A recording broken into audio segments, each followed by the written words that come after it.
안녕하십니까. 소울위드코인의 KJ 인사드립니다. 하락장이 계속되면서 많은 투자자분들의 심기가 불편할 수밖에 없는 현실입니다. 그런 와중에도 저는 리플 시스템의 우월성과 사업 구조의 방향성을 근거로 계속해서 긍정적인 이야기만 전해드리고 있죠. 모두의 DNA가 다르듯 투자에 대한 사고방식도 서로 다른 게 당연합니다. 저는 금의 가치를 인정합니다.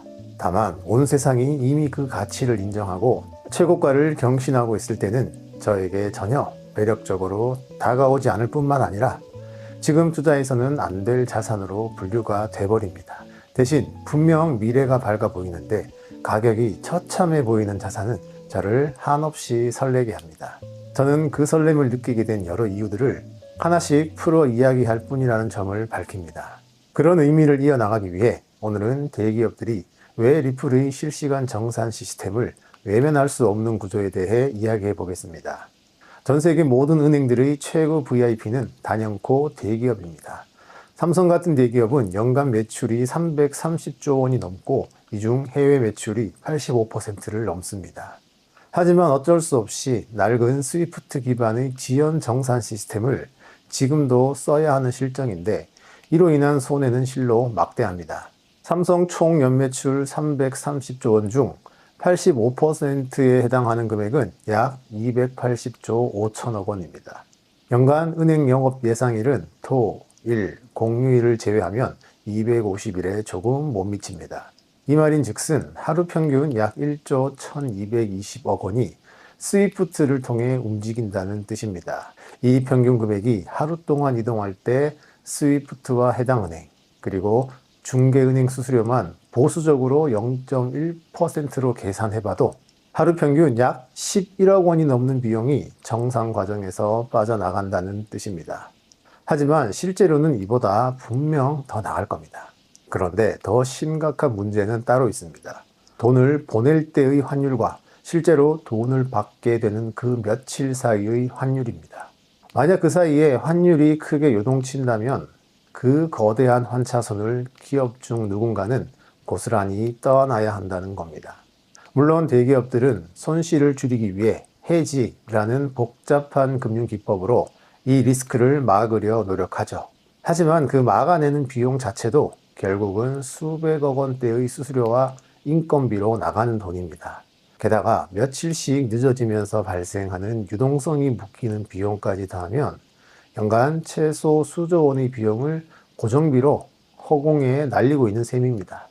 리플렛이나 ILP가 활성화되면 이 모든 거대한 비효율은 단 5초 내로 즉시 사라집니다. 1년에 걸쳐 허공으로 사라졌던 수조 원의 고정비는 그 기업의 기초 체력을 더 튼튼히 다지는 강력한 엔진이 될 것입니다.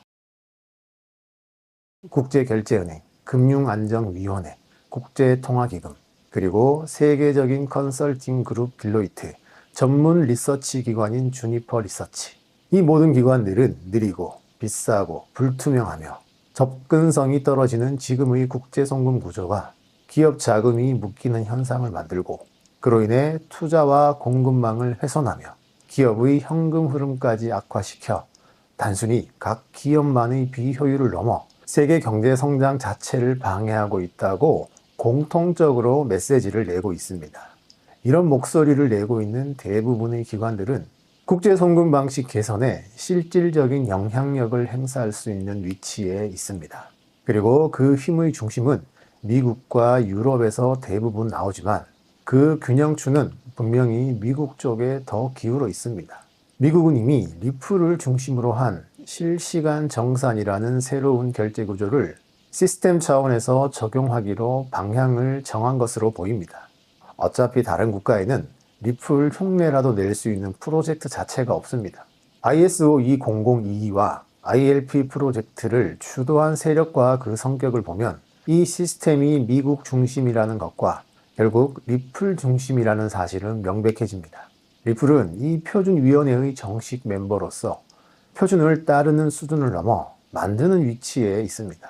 ISO 20022는 블록체인이 금융 데이터를 제대로 읽게 하기 위한 규격이고 ILP는 전 세계의 돈을 실시간으로 연결하겠다는 사실상의 선언입니다.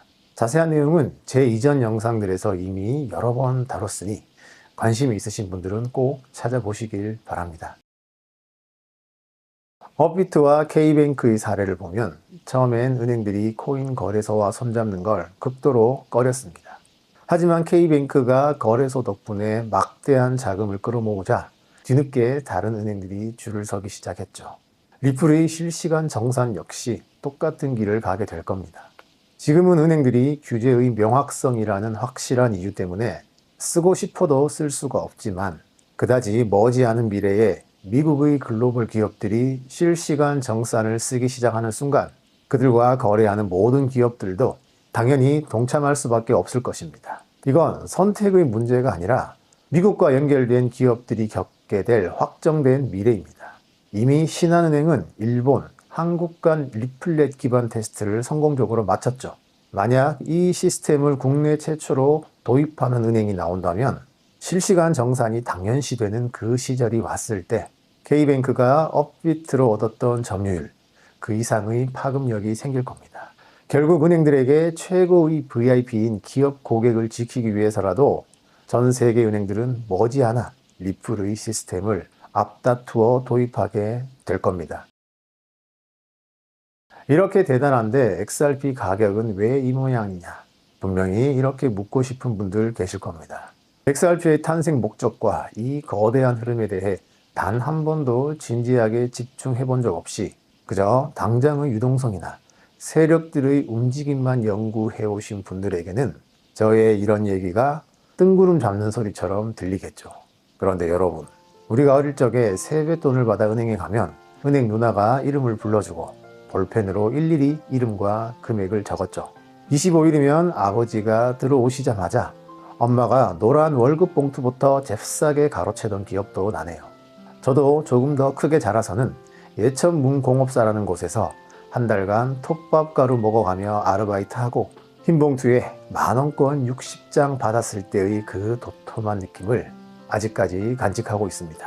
하지만 어느 순간부터는 세뱃돈 받은 거 저축할 때 더 이상 은행 누나를 마주볼 필요가 없어졌고 아버지의 월급 봉투 대신 계좌 속 숫자가 찍히더군요.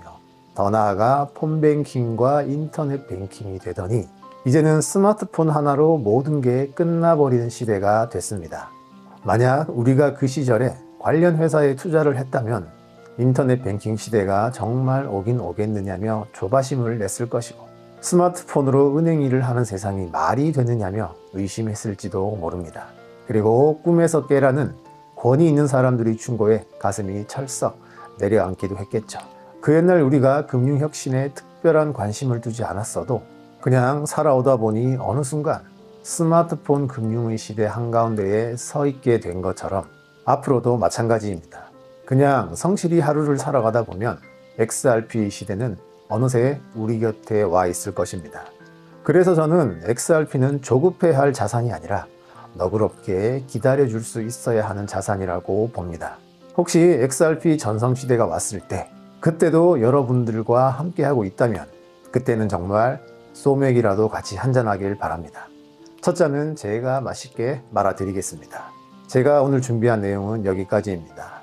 다음 영상에서는 각 정부들마저도 왜 실시간 정산을 원할 수밖에 없으며 왜 CBDC를 결코 외면할 수 없는지에 대해 이야기해 보겠습니다. 늘 저를 응원해 주시며 모든 영상 끝까지 시청해 주시는 많은 분들께 진심으로 감사드립니다. 다음 영상에서 뵙겠습니다.